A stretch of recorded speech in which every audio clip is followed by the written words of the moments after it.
Now the episode is called Final Decimation, which took me about 20 goes to get right, and this Jerry and Rick theme centered entry has a lot going on with it.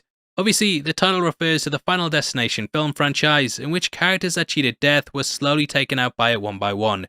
The franchise was all about trying to change your future, or in this case, your fortune. Now we start off at a Panda Express with the Smith-Sanchez family just having some delicious chow mein. Before you say that sounded racist, you can ask the waiter how they say it. We also hear that Morty and Summer have changed Rick's ringtone to the taxi theme due to it trending on TikTok. They say it slaps, it ain't.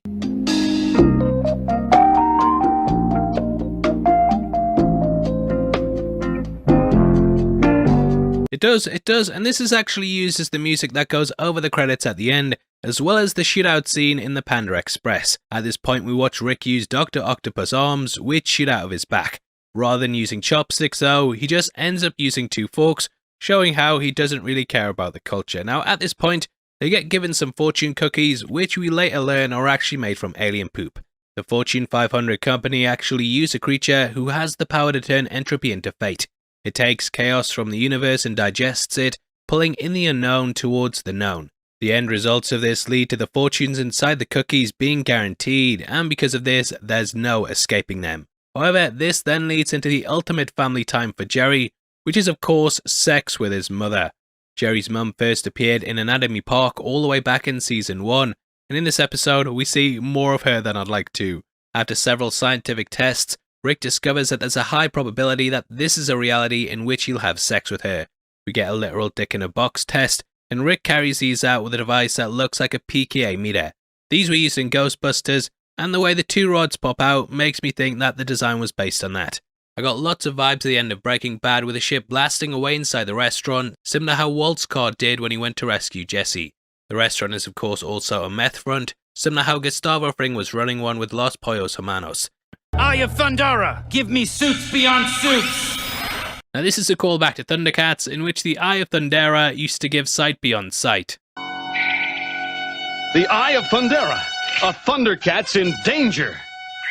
Sword of Omens, give me sight beyond sight. Rick ends up donning a suit and sunglasses, which the character also wore in the Oh Mama music video with Run the Jewels. Great music video and song, so definitely go check it out, very good visuals. There's also a clear reference to Sailor Moon with Jerry's transformation. I love when they do little nods to stuff like this, and Rick even says how they can constantly use this over and over if he ever becomes this assistant again. Sailor Moon obviously kept reusing animations, and they even end up reusing it at the end of the episode. Ironically, Jerry ends up wearing his normal clothes anyway, so it was completely pointless him getting changed in the first place. They also blend into the wall, which was used as a trick that we saw Rick do all the way back in the decoy episode. We can also see a little cursor appears on this, and this is exactly how the clone tool appears when you use Photoshop. There's a great little detail when they scan characters, and we can see that a circle appears, which is actually from a zodiac chart. At this point they come across the Fortune Smith, and can catch the creature creating the cookies.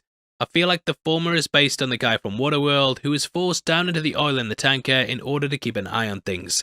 The monster itself seems like it's pulling from God of War 2, namely the sister of fate who weaves together all the threads of someone's life in order to control their destiny.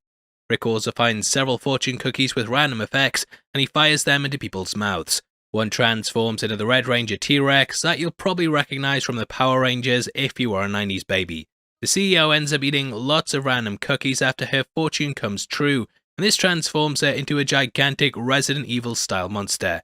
The Fate monster ends up going wild, and my man realises he's romanticized a wild animal. Now I can't show this clip because my vids have been getting demonetized recently, but he also gets ripped apart similar to how Starro pulls a thinker apart in Suicide Squad.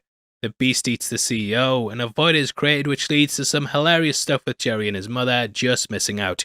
Jerry leaves a thank you message for Rick, and then calls him a friend. Turns out Rick was immortal until he made a new friend, and Jerry has now robbed him of this power. The real friends were the ones we made along the way though, and deep down, I do think they like each other. Anyway, we cut to the post-credits stinger, which leads us to the zoo and see people eating zebra food. Everyone ends up eating it, and it ties back to the beginning of the episode when they made fun of Jerry for doing the same.